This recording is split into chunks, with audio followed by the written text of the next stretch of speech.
Une mémoire d'éléphant de Agatha Christie. Partie 2. Chapitre 4. Célia. Une grande jeune fille était debout sur le seuil. Mrs. Oliver resta un instant médusée. C'était donc là Célia.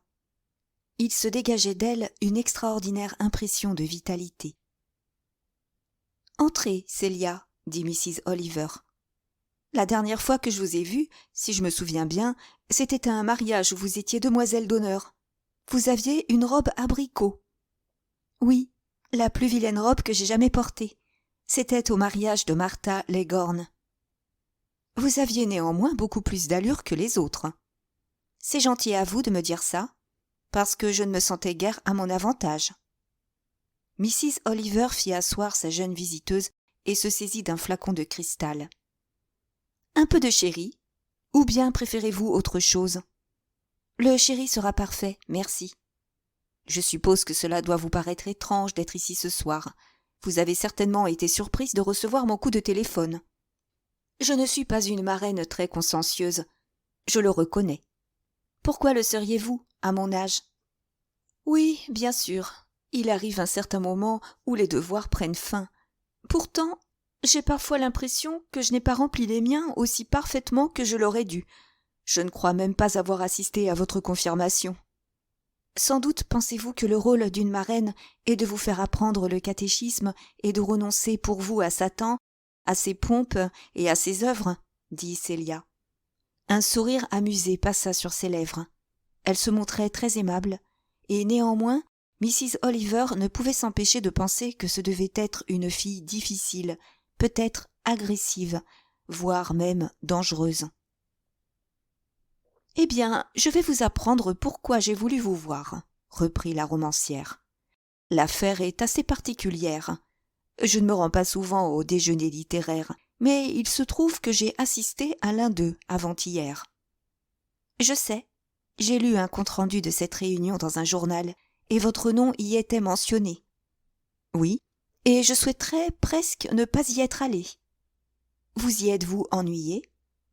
Plus exactement, quelque chose m'a ennuyé. Et, fait étrange, cela vous concerne jusqu'à un certain point. Vous m'intriguez, dit Célia en buvant une gorgée de sherry. Il y avait là une femme qui est venue me parler. Je ne la connaissais pas, et elle ne me connaissait pas non plus. Cela doit vous arriver assez souvent, je présume. Certes, c'est une des servitudes de la vie littéraire. J'ai été pendant un certain temps secrétaire d'un écrivain, et je connais un peu la question. Cette fois, c'était un peu différent. Cette personne m'a abordé en me disant presque sans préambule « Je crois que vous avez une filleule qui s'appelle Célia Ravenscroft. » Un peu étrange, et un peu brutale aussi. Il me semble qu'elle aurait pu amener la chose plus graduellement. De toute façon, en quoi pouvais-je bien l'intéresser ? A-t-elle quelque chose contre moi ? Pas à ma connaissance. Est-ce une de mes amies ? Je l'ignore. Il y eut un silence. Célia but une autre gorgée de sherry tout en observant attentivement Mrs. Oliver. « Vous m'intriguez véritablement, dit-elle enfin, et j'avoue que je ne vois pas très bien où vous voulez en venir. J'espère que vous ne serez pas fâchée. » « Fâchée ? Pourquoi le serais-je ? » « Parce que vous pourriez penser que ce que je vais vous répéter ne me regarde pas et que, en tout cas, j'aurais mieux fait de le garder pour moi. La personne que j'ai mentionnée s'appelle Mrs. Burton Cox. »« Oh !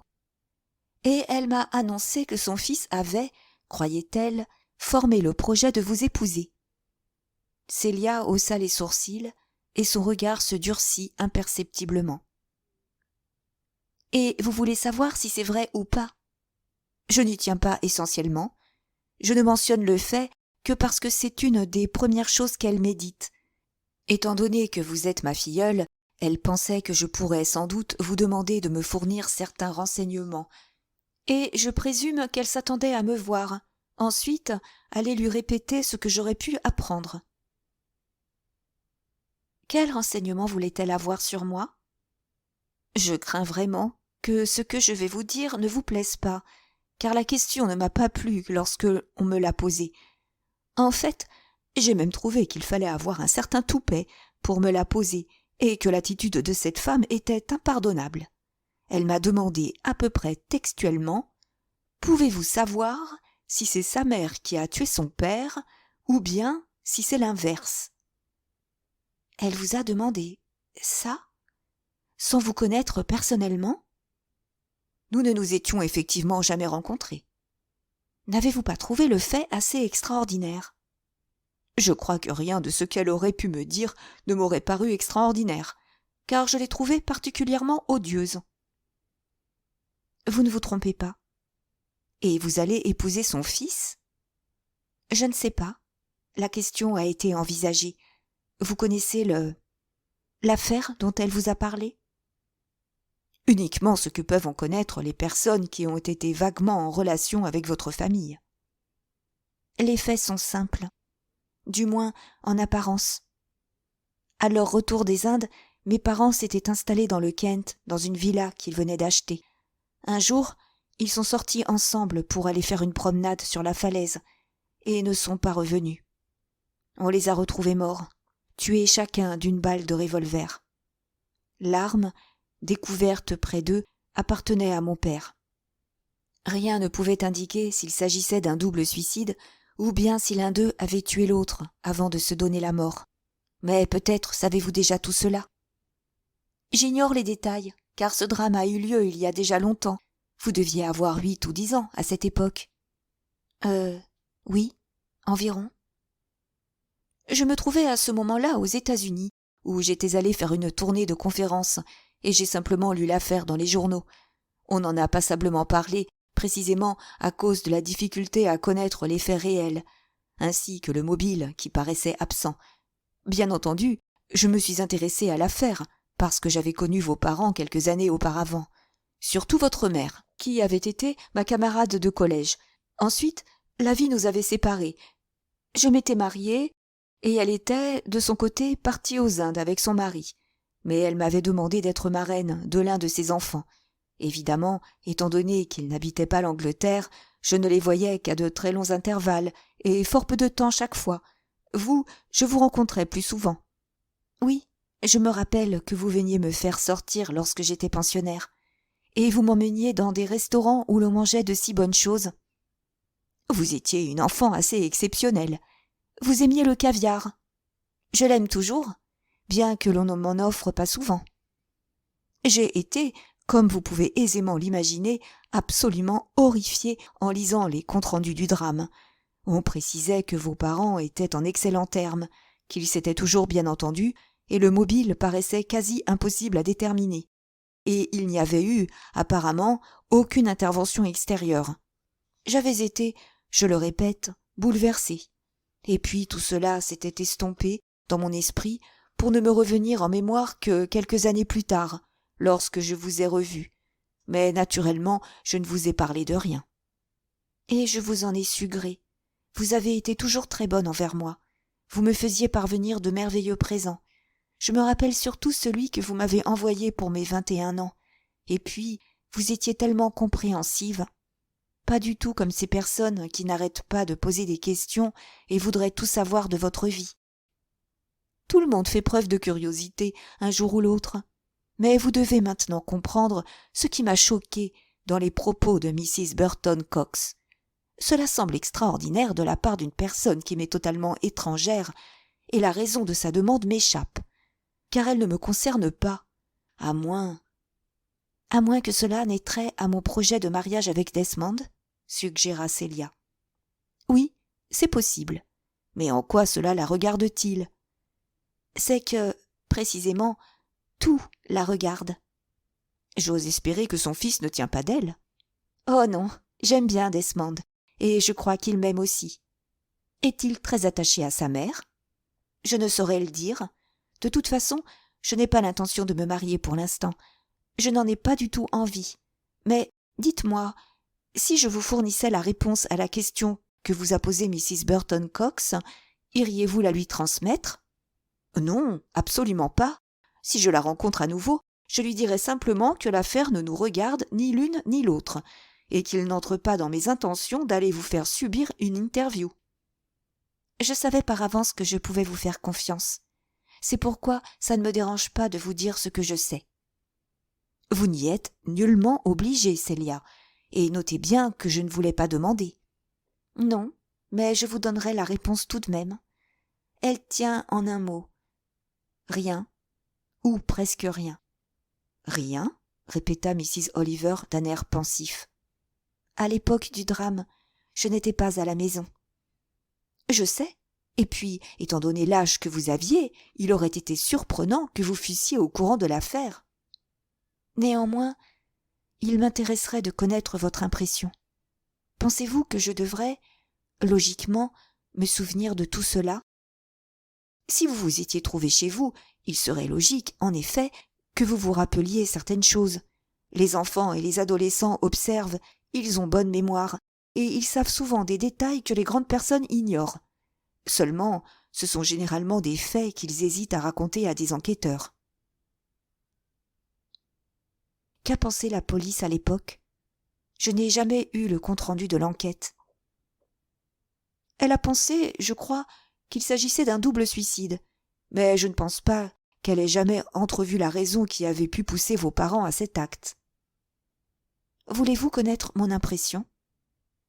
Pas à moins que vous ne teniez à m'en faire part. Vous écrivez des romans dans lesquels certains personnages se suicident parfois ou s'entretuent, et ils ont des raisons d'agir ainsi. Cela devrait donc vous intéresser? Je l'admets volontiers. Cependant, je ne voudrais pour rien au monde vous offenser en cherchant à connaître des événements qui, somme toute, ne me concernent pas. Je me suis souvent demandé comment je pouvais savoir si peu de choses de ce qui se passait à la maison.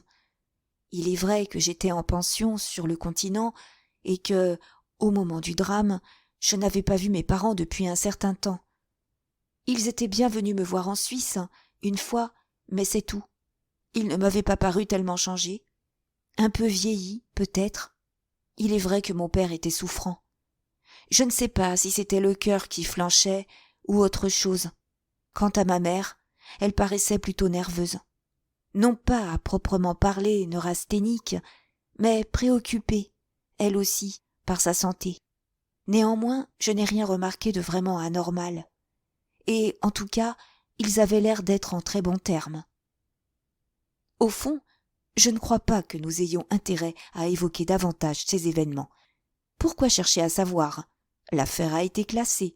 Elle appartient à un passé déjà lointain, et le verdict de suicide était, somme toute, satisfaisant. Rien ne prouvait qu'il y ait eu meurtre. S'il s'agissait de meurtre, il me semble plus logique de penser que c'est mon père qui a tué ma mère. C'est plus naturel, non? Naturel n'est peut-être pas le terme qui convient. Je devrais dire plus courant. Je ne crois vraiment pas qu'une femme comme ma mère aurait été capable de tirer un coup de feu sur qui que ce soit. Une femme choisirait un autre procédé. Mais je suis persuadée qu'il n'y a pas eu meurtre, ni d'un côté ni de l'autre. On aurait pu envisager une intervention extérieure. Qu'entendez-vous par là? Qui, hormis vos parents, habitait la maison? Une femme de charge d'un âge avancé, à moitié sourde et aveugle, une jeune fille étrangère au père, qui avait été ma gouvernante à un certain moment, absolument charmante d'ailleurs. Elle était revenue pour s'occuper de ma mère qui rentrait de l'hôpital. Et il y avait aussi une tante que je n'ai jamais beaucoup aimée. Je ne pense vraiment pas qu'aucun d'eux ait pu en vouloir à mes parents au point de les tuer. D'autre part, personne ne profitait de leur mort, à l'exception évidemment de moi-même et de mon frère Edward, de 4 ans plus jeune. Nous n'avons d'ailleurs pas hérité d'une grosse somme. Mes parents vivaient surtout de la retraite de mon père, bien que ma mère possédât un petit avoir personnel. Je suis navrée de vous avoir peut-être attristé en vous faisant revivre ce passé déjà lointain. Vous ne m'avez nullement attristé. Je suis maintenant à un âge où j'aimerais savoir, car je me rends compte que j'ignorais bien des choses sur eux. Leur vie ensemble, ce qu'ils aimaient, ce qui avait de l'importance à leurs yeux et ce qui n'en avait pas, Oui, j'aimerais mieux savoir, et ensuite ne plus y penser. Vous y pensez donc? Célia fixa un instant sa marraine en silence, puis parut se décider. Oui, dit-elle, j'y pense souvent. Je peux bien l'avouer. Et Desmond aussi. Chapitre 5. Les racines de nos fautes plongent dans le passé.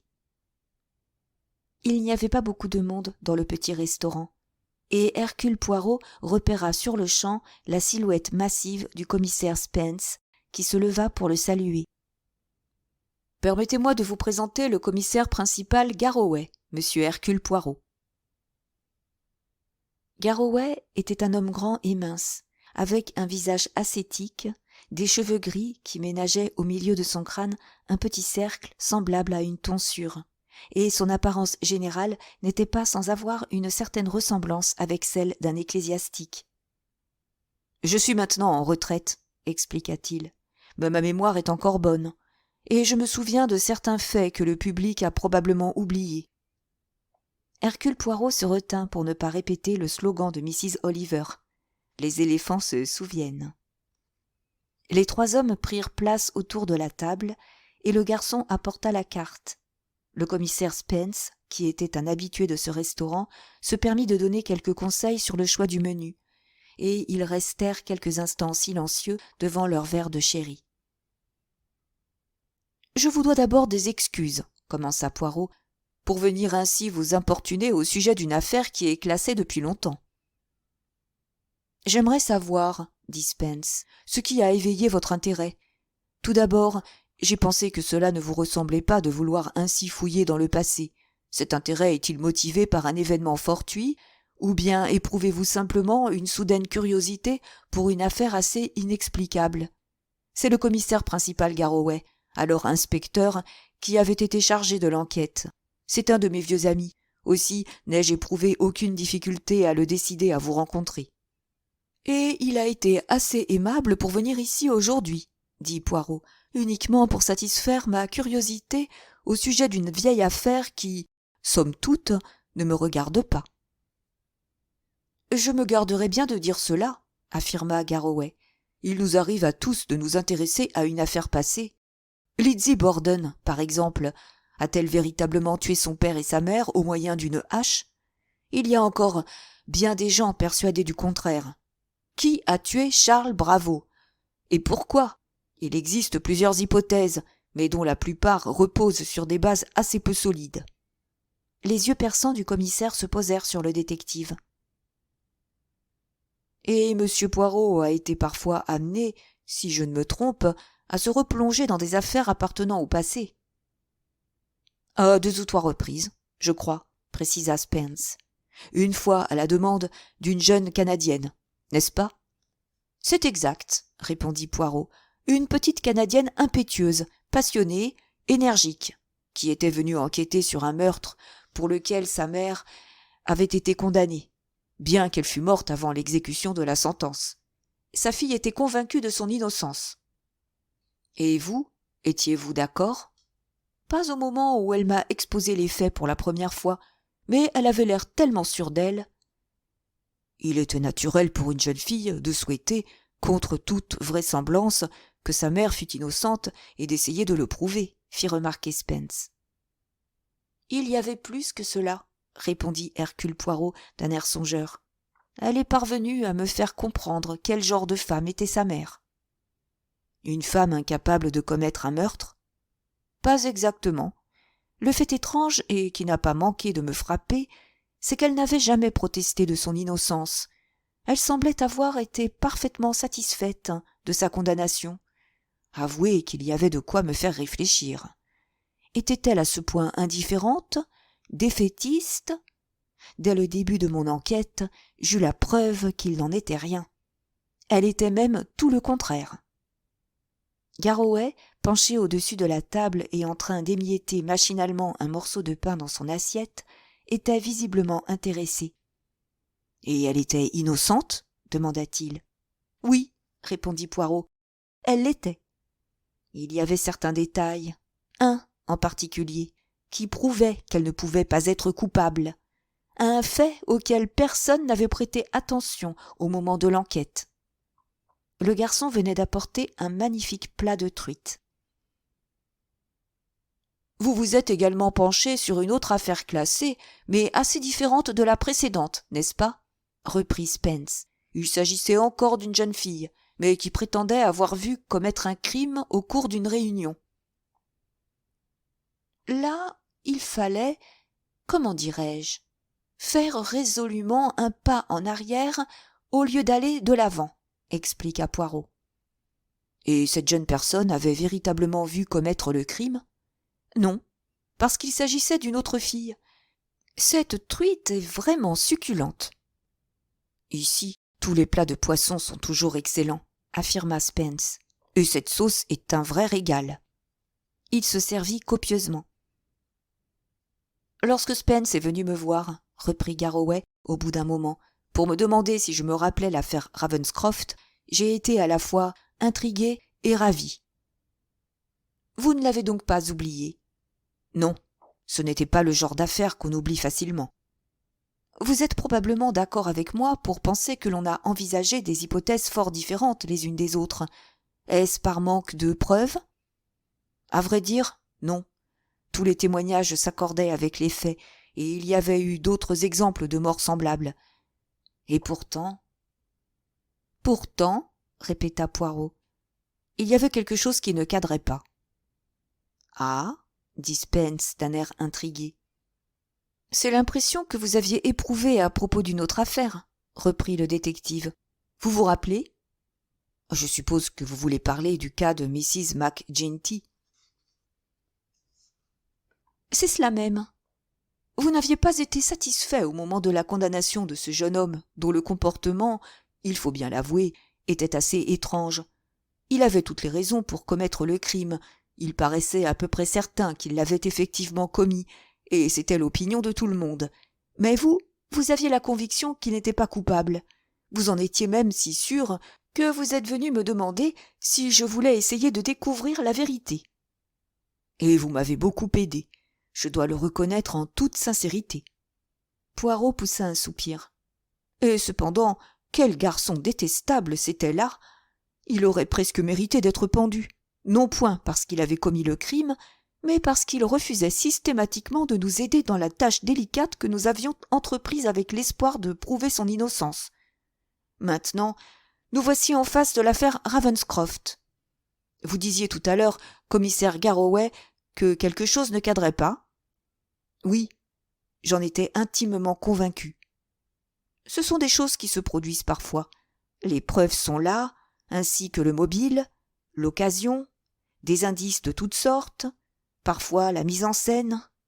Et néanmoins, les gens dont c'est le métier de procéder à des enquêtes sentent que tout cela est truqué, exactement comme dans le monde des arts. Un expert sent qu'il a affaire à un faux avant même d'avoir découvert des preuves tangibles. Malheureusement, je ne pouvais pas faire grand-chose, reprit le commissaire principal. J'ai examiné la question sur toutes ses faces, sous toutes ses coutures, si je puis dire. J'ai interrogé des tas de gens, mais en vain.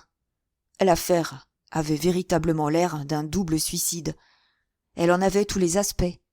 D'un autre côté, évidemment, on pouvait prétendre que l'un des deux, le mari ou la femme, avait tué l'autre avant de se suicider.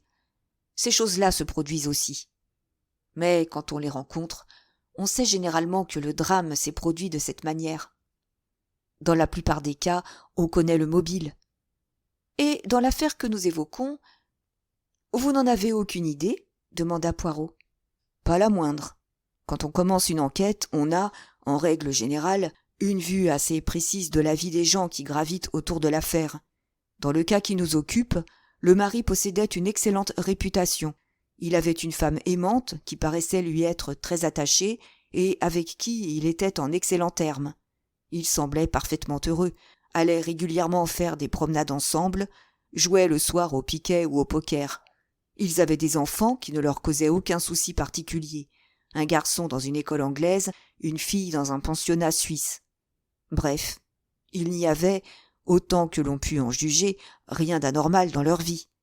Si l'on en croit les témoignages médicaux que nous avons pu recueillir, il n'avait rien de vraiment inquiétant au point de vue santé.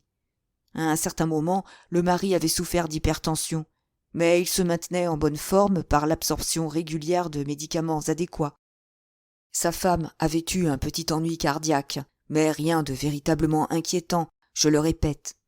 Bien sûr, il est possible, ainsi qu'il arrive parfois, que l'un d'eux ait éprouvé des craintes sérieuses pour sa santé. Il y a des quantités de gens qui, tout en étant en pleine forme, sont convaincus d'avoir un cancer qui ne leur accordera pas une autre année de vie. Cette conviction peut parfois les conduire au suicide. Le cas est plus fréquent qu'on ne le croirait a priori.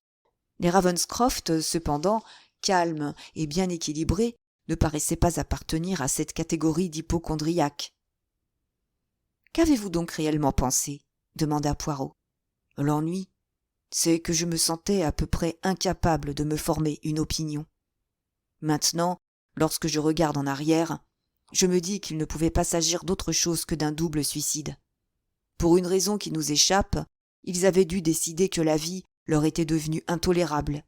Cette attitude ne pouvait être motivée ni par des ennuis d'argent, ni par des ennuis de santé, et il ne pouvait être question non plus de mésentente. Je me trouvais véritablement dans une impasse. Ils étaient partis en promenade en emportant un revolver, détail pour le moins étrange, il faut bien en convenir. Revolver que l'on a ensuite retrouvé auprès des cadavres. Les empreintes prouvaient que le mari et la femme avaient manié l'arme tous les deux, mais elles étaient trop brouillées pour que l'on pût déterminer celui qui l'avait eue entre les mains en dernier lieu. Nous avons supposé que le mari avait d'abord tué sa femme avant de se suicider, mais uniquement parce que cela paraissait plus vraisemblable. Bien des années se sont écoulées.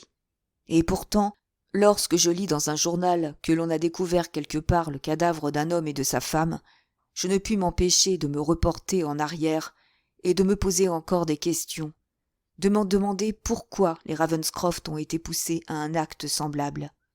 Oui, pourquoi ? Le mari haïssait-il sa femme à l'insu de tous ? Était-ce, au contraire, la femme qui souhaitait se débarrasser de son mari ? Se haïssaient-ils mutuellement au point de ne pas pouvoir endurer cette situation plus longtemps ? Avez-vous une idée personnelle, monsieur Poirot ? Vous a-t-on fait part d'un détail qui a éveillé votre intérêt ?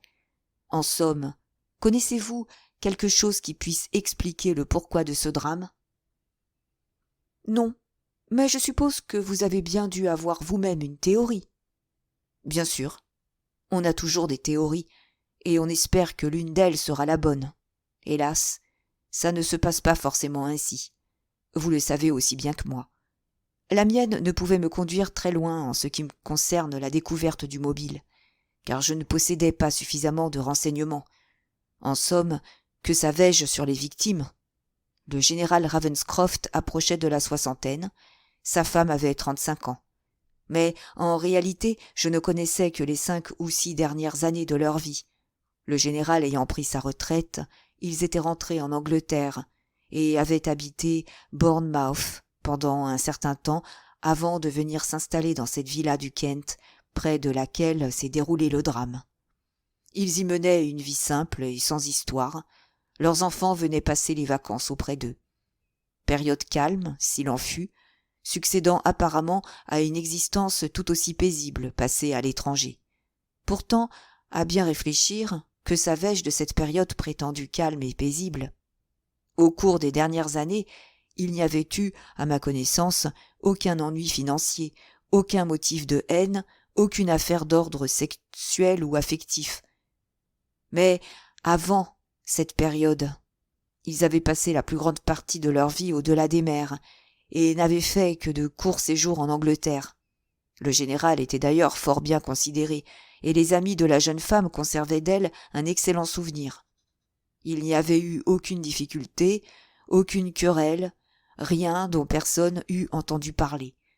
Mais une longue période s'était tout de même écoulée depuis leur mariage, période qu'ils avaient passée dans différents pays du Commonwealth, en Inde en particulier. Peut-être l'origine de la tragédie se trouvait-elle là. Il y a un proverbe que ma grand-mère aimait à citer et qui dit « Les racines de nos fautes plonge dans le passé. Fallait-il donc imaginer que le mobile du drame se trouvait dans ce passé dont j'ignorais à peu près tout? Il était fort malaisé, quasi impossible, en vérité, de s'en assurer.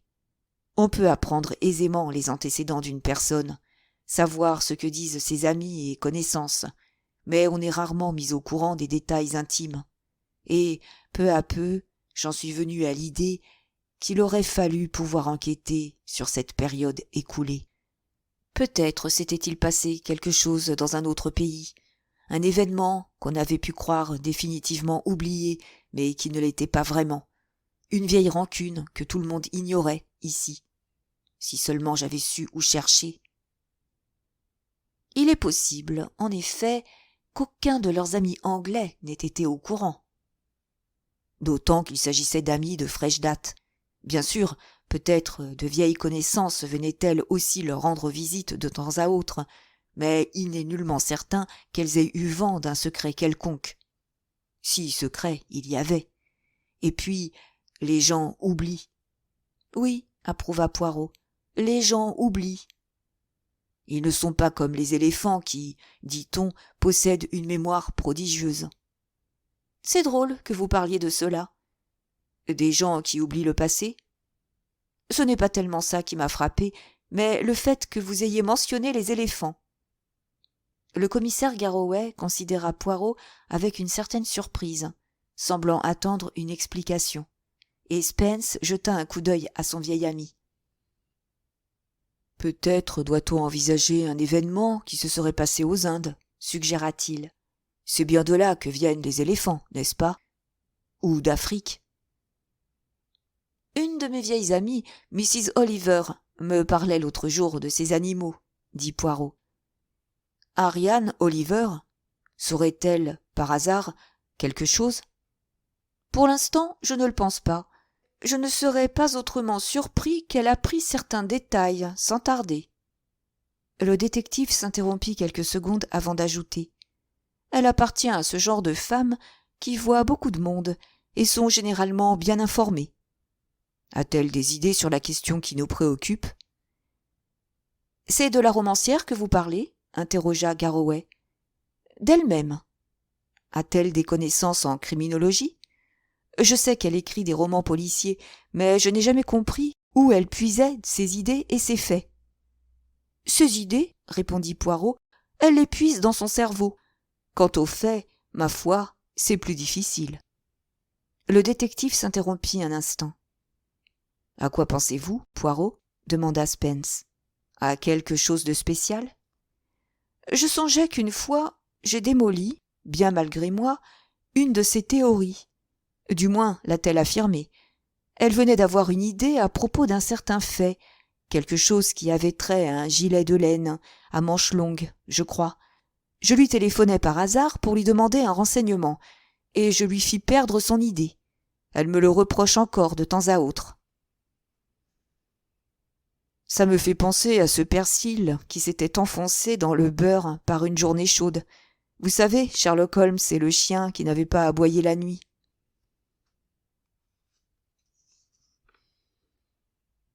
Possédait-il un chien? Je vous demande pardon. Le général et Lady Ravenscroft possédaient-ils un chien?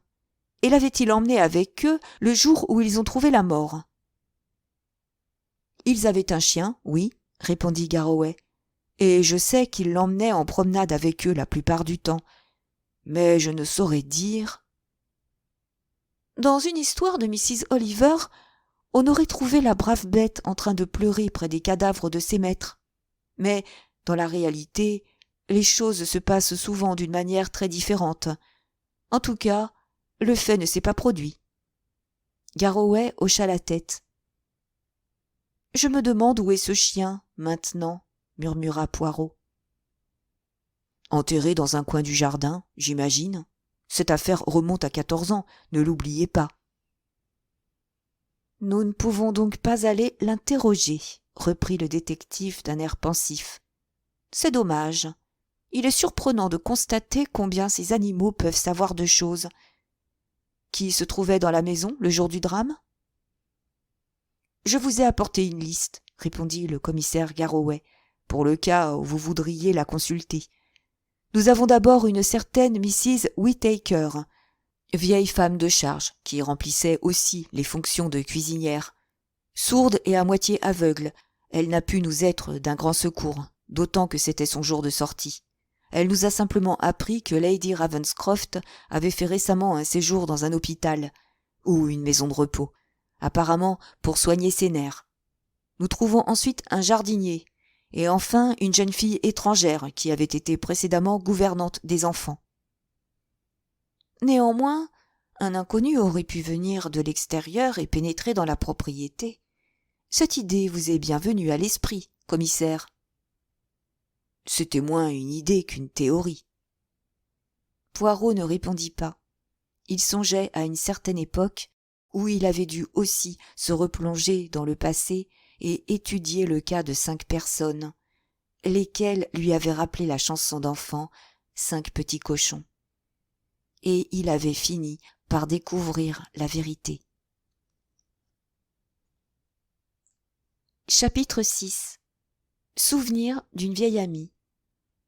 Quand Mrs. Oliver rentra chez elle, le lendemain matin, Miss Livingstone l'attendait. « Il y a eu 2 coups de téléphone, madame », annonça la secrétaire. « Ah oui ?» Le premier était de Crichton et Smith, et il voulait savoir si vous aviez choisi le brocart tilleul ou le bleu pâle.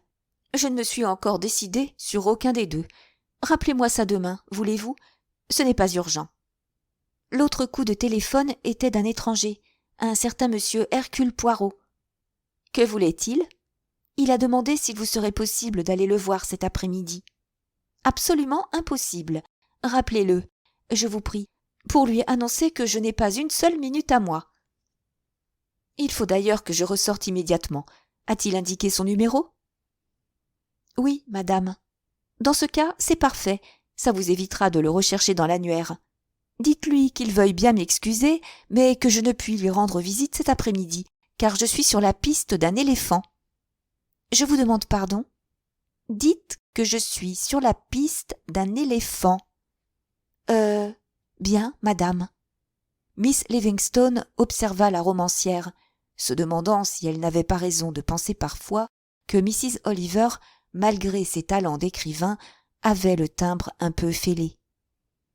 « Je n'avais encore jamais chassé les éléphants, » précisa Mrs. Oliver, « mais je dois avouer que c'est un exercice fort passionnant. » Elle passa dans le salon et ouvrit le premier des volumes qui se trouvaient sur le canapé. La plupart étaient en assez piteux état, car elle les avait passablement malmenés, la veille au soir, pour y rechercher un certain nombre d'adresses. « Ma foi, » murmura-t-elle, « il me faut bien commencer quelque part, et je crois que si Julia n'est pas devenue complètement toquée, je ferais bien de la voir en premier lieu. Elle a toujours eu des tas d'idées, et puis elle connaissait la région. Oui, je crois que je vais commencer par elle. »« Vous avez 4 lettres à signer, madame, » fit remarquer Miss Livingstone. « Je n'ai pas le temps maintenant. Il faut que j'aille jusqu'à Hampton Court, et ce n'est pas la porte à côté. » Julia Carstairs se leva de son fauteuil, non sans quelque difficulté, et fit quelques pas dans la pièce pour voir qui venait de lui annoncer Emma, la fidèle domestique qui partageait son petit appartement dans ce home pour personnes âgées où elle résidait depuis quelques années. Elle était légèrement dure d'oreille et n'avait pas bien saisi le nom. Mrs. Gulliver ? Elle ne se rappelait pas avoir jamais connu personne de ce nom. Elle scruta le visage de sa visiteuse. « Je ne crois pas que vous vous souviendrez de moi, » commença Mrs. Oliver, « car il y a des années que nous ne nous sommes rencontrés. » Comme beaucoup de personnes âgées, Mrs. Carstairs se rappelait mieux les voix que les visages. « Mon Dieu !» s'écria-t-elle. « Mais c'est cette chère Ariane ! Comme cela me fait plaisir de vous voir. Je passais par hasard dans les parages où j'ai quelqu'un à voir et j'avais vu dans mon carnet d'adresses que je n'étais pas très loin de chez vous. Vous avez un charmant appartement. Il n'est pas trop mal, peut-être pas exactement ce qu'on vous promet au départ, mais il a tout de même bien des avantages. On peut apporter son mobilier personnel si on le désire, et il y a un restaurant central où l'on peut aller prendre ses repas. Oui, c'est bien. Vraiment. Les jardins sont agréables et bien entretenus. Mais asseyez-vous donc, Ariane. Vous avez l'air en pleine forme. J'ai lu l'autre jour dans mon journal que vous aviez assisté à un déjeuner littéraire. Comme c'est curieux. On lit le nom d'une personne, ou on en entend parler, et 2 jours plus tard, on la rencontre. Quelle coïncidence la vie nous réserve parfois. C'est vrai, répondit la romancière en prenant place dans le fauteuil qu'on lui offrait. Ce sont des choses qui arrivent. Vous habitez toujours Londres? Toujours. Mrs. Oliver s'enquit des filles de Mrs. Carstairs, dont l'une vivait en Nouvelle-Zélande, et de leurs enfants. Puis la vieille dame sonna et demanda à Emma de bien vouloir servir le thé. « Il y a, en effet, des années que je ne vous avais pas vu, dit-elle ensuite. « Ça devait être au mariage des Llewellyn. »« Exactement. Cette chère Moira portait une robe qui ne l'avantageait guère. Les mariages d'aujourd'hui ne sont pas ce qu'ils étaient de notre temps. Certaines personnes se permettent d'y arborer des vêtements d'une folle excentricité. La semaine dernière, une de mes amies était invitée à une cérémonie pour laquelle, m'a-t-elle affirmé, le marié avait revêtu un complet de satin blanc et portait autour du cou une fraise en dentelle de Valenciennes. Assez étrange, avouez-le. Quant à la jeune fille, elle avait un ensemble pantalon, blanc également, mais tout parsemé de trèfles verts. A-t-on idée de s'accoutrer de la sorte? Et pour se rendre à l'église encore? Si j'avais été le pasteur, j'aurais refusé carrément de marier ces 2 énergumènes. La conversation s'interrompit quelques instants pour reprendre lorsqu'Emma fut repartie après avoir servi le thé. Il y a 2 ou 3 jours, j'ai vu ma filleule, Célia. J'imagine que vous vous rappelez les Ravenscroft, bien que cela remonte à quelques années. Les Ravenscroft? Oh, certainement.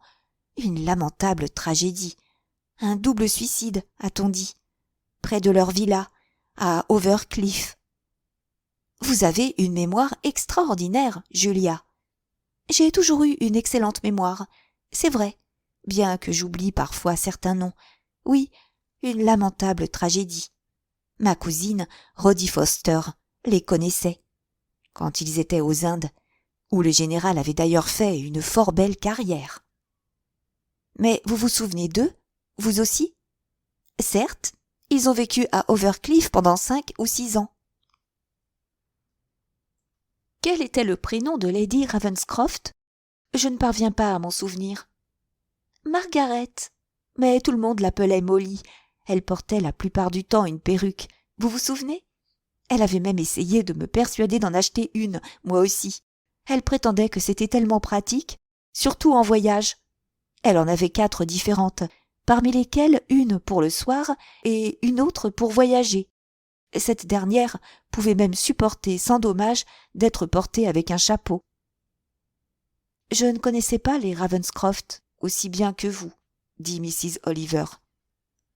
Et puis, au moment du drame, je me trouvais à l'étranger, ce qui explique que je n'ai jamais connu les détails de l'affaire.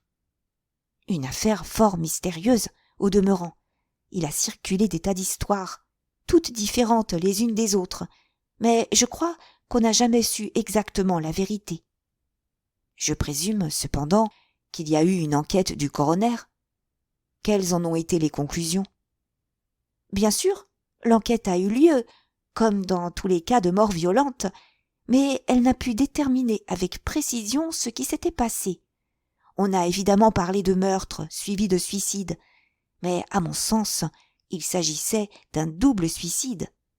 Quant au mobile, n'a-t-on pas songé qu'il aurait pu s'agir d'un assassinat par une tierce personne? Non, on a même affirmé que rien ne pouvait étayer une telle hypothèse. Pas de traces de pneus, pas d'empreintes de pas. Il paraissait évident que personne ne s'était approché d'eux. Ils avaient quitté la villa après avoir pris le thé pour aller faire leur promenade quasi quotidienne, mais comme ils n'étaient pas de retour à l'heure du dîner, on a commencé à s'inquiéter. Le jardinier est parti à leur recherche, et c'est lui qui a découvert les cadavres, avec le revolver près d'eux. L'arme appartenait à Ravenscroft, n'est-ce pas? Oui, il possédait 2 pistolets, comme beaucoup d'anciens militaires, j'imagine. Le second se trouvait encore dans un tiroir de son bureau, et il est sorti en emportant l'autre. Il paraît peu probable que ce soit la femme qui ait pris l'arme. C'est peu probable, en effet. Celui aurait d'ailleurs été plus difficile. Il n'y avait rien, apparemment, qui pût motiver un pareil acte de désespoir. Mais on ne sait jamais exactement les secrets de la vie d'autrui, n'est-ce pas? C'est bien vrai, Julia, on ne sait jamais. Vous êtes-vous formé une opinion vous-même? Ma foi, on ne peut s'empêcher de réfléchir. Peut-être y avait-il une question de santé? On aurait pu laisser entendre au général qu'il avait un cancer ou quelque autre maladie incurable. Pourtant, d'après les expertises médicales, il n'en était rien. Il avait eu, je crois, une petite crise cardiaque, mais il s'en était parfaitement remis. Quant à sa femme, elle était évidemment légèrement névrosée. Il me semble, en effet, me rappeler ce détail. Mrs. Oliver garda un instant le silence. « À propos, reprit-elle soudain, Molly Ravenscroft portait-elle une de ses perruques au moment de sa mort? Je ne saurais rien affirmer, mais je sais qu'elle en portait presque toujours une. Cette question m'intrigue, je l'avoue.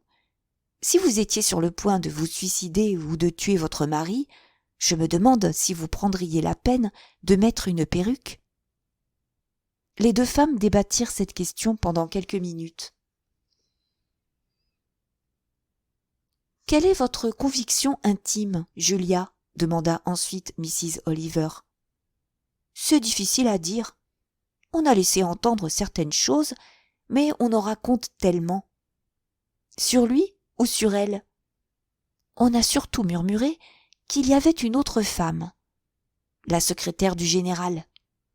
Il était en train de rédiger ses mémoires, souvenirs de sa carrière aux Indes, et il dictait son manuscrit à cette jeune femme. Évidemment, il y a eu des gens pour prétendre, vous savez comment vont les langues, qu'il y avait quelque chose entre cette jeune fille et lui. Elle n'était d'ailleurs pas toute jeune, 35 ans, me semble-t-il, et pas particulièrement attrayante. Néanmoins, certains ont pensé que Ravenscroft aurait pu tuer sa femme parce qu'il souhaitait épouser sa secrétaire. Mais on ne l'a pas dit ouvertement, et, en tout cas, en ce qui me concerne, je ne l'ai jamais cru. Qu'avez-vous pensé? Je me suis surtout posé des questions au sujet de Molly. Voulez-vous dire que l'on a mentionné le nom d'un homme? Je crois qu'il s'était passé quelque chose en Malaisie. J'ai entendu parler d'une petite histoire qui la concernait. Elle aurait eu une liaison avec un homme plus jeune qu'elle. Son mari, dit-on, n'avait pas apprécié outre mesure la situation, et il y avait eu une sorte de petit scandale. Mais c'était il y a bien longtemps, et je ne pense vraiment pas que le général aurait attendu des années pour se venger, s'il en avait eu l'intention. N'a-t-on parlé d'aucune histoire de ce genre ayant eu lieu sur place? De relations avec quelqu'un du voisinage, par exemple, d'une dispute entre les 2 époux? Non, je ne le crois pas. J'ai lu tout ce qu'ont écrit les journaux de l'époque, et nous en avons discuté, bien sûr, parce que bien des gens avaient précisément l'impression qu'il devait y avoir là-dessous quelque histoire d'amour. Cependant, vous êtes finalement parvenu à la conclusion qu'il n'y avait rien de tel, si j'ai bien compris. Et les enfants? Ils étaient au nombre de 2, comme vous le savez. L'aîné, votre filleul, âgé de 12 ans, se trouvait en Suisse. Le garçon, plus jeune, fréquentait une école anglaise. Je suppose qu'il n'y avait, dans la famille, aucune trace de troubles mentaux. Non, j'en suis à peu près sûre. Ce que je ne puis m'empêcher de penser... Oui, Julia? Je ne puis m'empêcher de penser qu'il y avait peut-être dans le tableau un autre homme que le mari, après tout. Vous voulez dire que Lady Ravenscroft... Cela ne semble pas absolument invraisemblable. D'abord, il y avait les perruques. J'avoue que je ne vois pas très bien ce que viennent faire les perruques dans tout ça. elles amélioraient sensiblement son apparence. Elle n'avait cependant que 35 ans, je crois. 36. Un jour, elle m'avait donné ses perruques, et je dois reconnaître qu'elles lui allaient à ravir. D'autant mieux qu'elle était déjà très jolie femme. Elle prenait également grand soin de son maquillage. Tout cela avait commencé, apparemment, lorsqu'ils étaient venus s'installer dans la région. Ce qui nous incite à penser qu'elle aurait pu faire la connaissance d'un homme. C'est en tout cas une possibilité à envisager. Voyez-vous, quand un homme sort avec une fille, les gens s'en aperçoivent généralement assez vite, car les hommes ne sont pas très habiles à brouiller les pistes. Mais il en va différemment quand il s'agit d'une femme. Et Molly avait parfaitement pu faire la connaissance d'un homme sans que personne l'eût remarqué. Le pensez-vous réellement, Julia? Bien sûr. Il est étrange que personne, dans le voisinage, ne se soit aperçu de rien, mais on ne sait jamais. Seulement, si c'est le mari qui a découvert le poteau rose, ce serait donc un crime motivé par la jalousie? Ça ne me surprendrait pas outre mesure. Dans ce cas, ce serait Ravenscroft qui aurait tiré le premier sur sa femme avant de se donner la mort. Cela semble évident, parce que si c'était elle qui avait voulu se débarrasser de lui, ils ne seraient pas allés faire une promenade ensemble, et surtout, elle n'aurait pas emporté un revolver dans son sac à main, car il lui aurait fallu un sac assez volumineux. On est bien obligé de tenir compte de ces détails matériels. Votre remarque est fort judicieuse. Cette affaire doit être intéressante pour vous, qui écrivez des histoires de crimes. Et vous devez savoir mieux que quiconque comment se passent les choses dans les différents cas qui peuvent se présenter. Non, parce que, voyez-vous, dans mes romans, il s'agit de crimes que j'invente, et il n'arrive que ce que je veux qu'il arrive. Par contre, il m'intéresse de savoir ce que vous pensez, vous. Vous connaissez bien les gens, et puis, je pensais qu'elle aurait pu, un jour ou l'autre, vous confier quelque chose. Attendez un instant. Maintenant que vous soulevez la question, cela me rappelle une certaine conversation. Mrs. Carstairs se renversa dans son fauteuil, hocha lentement la tête et ferma les yeux. Mrs. Oliver garda le silence, fixant son interlocutrice de cet air particulier que prennent les femmes quand elles observent une marmite sur le point de bouillir. « Il me souvient, reprit enfin la vieille dame, qu'elle m'a fait ce jour-là une réflexion étrange. Je me demande encore ce qu'elle pouvait bien vouloir dire. C'était à propos de sainte Thérèse d'Avila, et il s'agissait de commencer une nouvelle vie. » Mrs. Oliver paraissait un peu interloquée. Que venait faire là-dedans sainte Thérèse d'Avila? Ma foi, je n'en sais trop rien. Molly Ravenscroft avait peut-être lu récemment la vie de la sainte, et elle me fit remarquer combien il était extraordinaire que les femmes puissent ainsi parfois prendre un nouveau départ. Ce n'est peut-être pas le terme exact qu'elle a employé, mais ça voulait dire ça. Thérèse d'Avila n'avait rien fait de particulier, hormis le fait d'entrer en religion, lorsqu'elle entreprit de réformer les couvents. Je suis d'accord avec vous, mais ça ne me paraît pas être tout à fait la même chose. Ça ne l'est pas, reconnut Mrs. Carstairs. Mais les femmes débitent souvent des sottises, vous savez, quand il y a une histoire d'amour sous roche, surtout quand elles ne sont plus toutes jeunes, mais veulent cependant se persuader qu'il n'est jamais trop tard. Chapitre 7. Retour à la nurserie. Mrs. Oliver considéra un instant, d'un air indécis, les 3 marches de pierre et la porte d'une vieille maison délabrée située dans une rue étroite.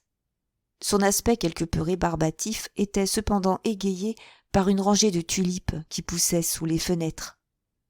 La romancière s'immobilisa, consulta son petit carnet d'adresses pour s'assurer qu'elle ne faisait pas erreur et appuya sur le bouton de la sonnette. Son geste ne paraissant pas avoir la moindre incidence sur ladite sonnette, elle eut recours au marteau de fer rouillé fixé au milieu du panneau. N'obtenant toujours pas de réponse, elle frappa plus fort. Cette fois, des pas traînants résonnèrent à l'intérieur de l'habitation, et elle perçut vaguement le bruit d'une respiration asthmatique, tandis que l'on essayait d'ouvrir. Puis, quelques mots lui parvinrent à travers la fente de la boîte aux lettres. « Sapristi, cette saleté s'est encore coincée !» Finalement, la porte s'ouvrit tout de même en grinçant, et une vieille femme apparut, le visage ridé, les épaules voûtées. Elle pouvait avoir entre 70 et 80 ans. « Je ne sais pas ce que vous voulez, dit-elle, mais… » Elle s'interrompit soudain et scruta plus attentivement le visage de sa visiteuse. « Mon Dieu, mais c'est Miss Ariane ! Ça, par exemple !»« Comment allez-vous, Mrs. Matcham ?»« Miss Ariane !» répéta la vieille, tout émue. Mrs. Oliver songea qu'il y avait bien longtemps qu'on ne l'avait appelée ainsi. « Entrez donc, reprit Mrs. Matcham. « Seigneur Dieu, il y a au moins 15 ans que je ne vous ai vu. » Il y avait beaucoup plus que cela, mais Mrs. Oliver jugea inutile de le préciser. Elle serra la main tremblante de la vieille dame et entra. Mrs. Matcham referma la porte et fit entrer sa visiteuse dans un petit salon aux murs ornés de très vieilles photographies. L'une d'elles, dans un joli cadre d'argent un peu terni, représentait une jeune femme en robe de cour, une autre 2 officiers de marine, d'autres encore des bébés nus à plat ventre sur des coussins. Mrs. Oliver prit place sur une chaise, laissant le canapé à la vieille dame, qui glissa un oreiller derrière son dos. « Quelle merveilleuse surprise de vous revoir ainsi à l'improviste, ma chère Ariane. Et vous écrivez toujours de belles histoires, n'est-ce pas ?»« Oui, » répondit la romancière, tout en se demandant si l'expression « belles histoires » était bien celle qui convenait à des récits d'aventure parfois sordides et à des crimes odieux. « Je suis toute seule, maintenant, » reprit Mrs. Matcham. « Vous vous rappelez sans doute ma sœur, Gracie. Elle est morte à l'automne dernier, d'un cancer. On l'a opérée, mais il était déjà trop tard. Oh, mon Dieu, je suis navrée. » La conversation porta, pendant une dizaine de minutes, sur la défunte et les autres parentes de Mrs. Matcham. « Et vous, ça va ?» reprit la vieille. « Tout marche bien ? Vous avez un mari, maintenant. » Puis, se rappelant soudain. « Seigneur, excusez-moi, ma petite Ariane. Il me souvient que vous l'avez perdue il y a déjà plusieurs années. Et qu'est-ce qui vous amène aujourd'hui dans ces parages ? » « Je passais par hasard non loin d'ici, » mentit Mrs. Oliver. « Et comme j'avais votre adresse dans mon carnet, j'ai pensé que je me devais de faire un saut jusque chez vous pour prendre de vos nouvelles. Oui, et parler un peu du passé aussi, peut-être. C'est toujours si agréable d'évoquer les souvenirs anciens. »« C'est bien vrai, » répondit la romancière, toute heureuse que son interlocutrice aiguillât elle-même la conversation dans cette direction. « Quelle quantité de photos vous avez là !»« Oui, vous savez, j'ai passé plus d'1 an à Sunset House. C'est une maison pour personnes âgées, assez confortable, je veux bien le reconnaître. Mais on nous interdisait d'avoir des objets personnels. Je n'y suis donc pas restée. Que voulez-vous ? J'aime avoir autour de moi les objets auxquels je tiens. Mes meubles, mes photos. Vous voyez cette table de cuivre ? C'est un de mes anciens enfants, le capitaine Wilson, qui me l'a envoyé de Singapour. Et ces cuivres de Bénarès, ne sont-ils pas magnifiques ? Ce cendrier égyptien m'a été offert par un archéologue qui l'avait découvert lui-même. Je conçois parfaitement que vous aimiez à vous rappeler tous ces souvenirs. Oui, mes garçons et mes filles. Certains n'étaient que des bébés, d'autres étaient déjà plus grands. Sur cette photo, vous voyez Miss Moya, dans une robe de cour. Ah, c'était une jolie fille. Malheureusement, elle a divorcé 2 fois. Elle avait d'abord épousé un noble avec qui elle ne s'est pas entendue. Puis un de ces chanteurs pop. Inutile de dire que ça n'a pas été non plus une réussite. Vous vous en doutez. Finalement, elle s'est remariée une 3e fois en Californie. Il possédait un yacht et voyageait beaucoup. Elle est morte il y a 2 ou 3 ans. Elle n'avait que 62 ans. Quel dommage de disparaître si jeune. Vous avez, vous aussi, beaucoup voyagé, n'est-ce pas? L'Inde, Hong Kong, l'Égypte et même l'Amérique du Sud, je crois. C'est exact. J'ai parcouru une grande partie du monde. Il me souvient que lorsque j'étais moi-même aux Indes, vous étiez chez un général, le général Ravenscroft, me semble-t-il? Non, non, là vous êtes dans l'erreur. J'étais à ce moment-là chez les Barnaby. Vous étiez même venu passer quelques jours chez eux. Mais bien sûr, c'est vous qui avez raison. Ils avaient 2 enfants charmants. Le garçon a fait ses études à Harrow et la jeune fille à Roedean. Après cela, j'ai été engagée dans une autre famille. Ah, les choses ont bien changé. De nos jours, il n'y a pas autant d'ayahs qu'autrefois. Notez bien que ces jeunes servantes hindoues n'étaient pas toujours de tout repos. Pourtant, je m'entendais très bien avec celles des Barnaby. Mais je me rappelle aussi les Ravenscroft dont vous parliez tout à l'heure. Par exemple, je ne sais plus très bien où ils habitaient. Pas très loin de la villa des Barnaby, en tout cas, avec qui ils étaient très liés. Après le départ des enfants pour l'Angleterre, j'étais restée un certain temps pour m'occuper de Mrs. Barnaby. C'est vers cette époque que s'est produite cette triste affaire. Pas chez les Barnaby, mais chez les Ravenscroft, précisément. Je ne l'oublierai jamais. Bien sûr, cela ne me touchait pas personnellement, mais c'était tout de même lamentable. Les Ravenscroft étaient des gens charmants, et cela leur avait porté un coup terrible. Je veux bien le croire. J'avoue que j'avais oublié cet événement. Bien sûr, on ne peut pas se souvenir de tout. On a prétendu qu'elle avait toujours été un peu bizarre, depuis son plus jeune âge. Il y avait d'ailleurs eu une autre histoire auparavant. Elle avait pris un bébé dans son landau et l'avait jeté dans la rivière. Par jalousie, paraît-il. D'autres affirmaient qu'elle voulait que l'enfant aille tout droit au ciel, sans plus attendre. Est-ce de Lady Ravenscroft que vous parlez? Grand Dieu, non. Je constate que vous n'avez pas une mémoire aussi fidèle que la mienne. C'était la sœur. La sœur de Molly? Je ne sais plus si c'était sa sœur, à elle, ou celle de son mari. On prétendait qu'elle avait fait un séjour prolongé dans une maison de santé, depuis l'âge de 11 ou 12 ans. Puis on a déclaré qu'elle était guérie, et on l'a laissée sortir. Elle a épousé un militaire, et peu après, les troubles ont repris. On l'a alors placée à nouveau dans une autre maison de repos où le général et sa femme allaient régulièrement lui rendre visite.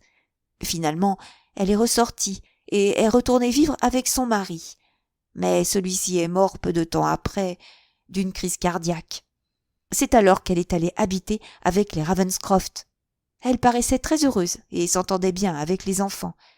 Et puis, un jour, c'était un après-midi. Le petit garçon était en classe et sa sœur jouait près de la villa avec une de ses petites camarades qui était venue la voir. J'avoue que les détails m'échappent, après toutes ces années. Et je ne sais plus exactement ce qui s'est passé. La jeune femme a voulu entraîner les enfants loin de la villa, prétendant qu'elle n'était pas en sécurité, et autres balivernes du même ordre. Certains ont voulu faire croire que c'était l'aya qui était responsable, mais on n'en a rien cru, et j'ai toujours pensé que c'était la jeune femme qui était coupable. Qu'est-elle devenue après cela? Je crois qu'on l'a finalement ramenée en Angleterre, dans la même maison ou dans une autre, je ne sais pas. Peut-être a-t-elle fini par guérir, je l'ignore. Je n'avais pas songé à ces événements depuis des années.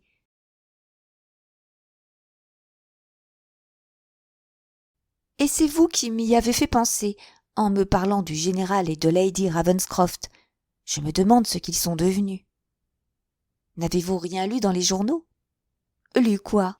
Eh bien, ils avaient acheté une villa dans le Kent et... Oh, ça me revient maintenant. N'était-il pas tombé du haut d'une falaise ou quelque chose comme ça? Quelque chose comme ça, oui, répondit doucement Mrs. Oliver. Et maintenant, ma chère, laissez-moi vous offrir une tasse de thé. Oh, mais non, Mrs. Matcham, je ne voudrais pas vous déranger. Je n'ai pas du tout besoin de thé. Erreur, mon enfant, on a toujours besoin d'une tasse de thé. Ça ne vous ennuie pas de venir jusqu'à la cuisine? C'est là que je passe la plus grande partie de ma vie, maintenant. Mais, naturellement, je fais entrer mes visiteurs dans mon petit salon, car je suis fière de tous ces souvenirs que j'ai accumulés au cours des années. Fière de mes enfants, surtout. Vous avez dû avoir une vie extraordinaire, avec tous ces bambins dont vous vous êtes occupé, que vous avez, pour ainsi dire, élevés. Oui, c'est vrai. Je me rappelle avec émotion l'époque où vous étiez petite fille et écoutiez avec ravissement les histoires que je vous racontais. Il y en avait une qui parlait d'un tigre, et une autre que vous aimiez tout particulièrement, où des singes grimpaient aux arbres. Je me les rappelle aussi, comme c'est loin tout ça. La pensée de Mrs. Oliver s'envola vers les lointaines années de son enfance. Elle se revoyait à 5 ou 6 ans, buvant littéralement les paroles d'une nounou, les histoires merveilleuses qu'elle lui racontait. Et cette nounou, c'était Mrs. Matcham. Tout en suivant son hôtesse dans la cuisine, elle parcourait des yeux le petit salon encombré de souvenirs. Elle contemplait, non sans quelque nostalgie, ces images un peu fanées de fillettes et de petits garçons, photographiés dans leurs plus beaux habits. Et elle essuya furtivement les larmes qui perlaient à ses paupières. En entrant dans la cuisine, elle offrit à la vieille dame le paquet qu'elle lui avait apporté. « Mon Dieu !» s'écria Mrs. Matcham en dépliant le papier de ses mains qui tremblaient un peu. « Une grosse boîte de mon thé favori.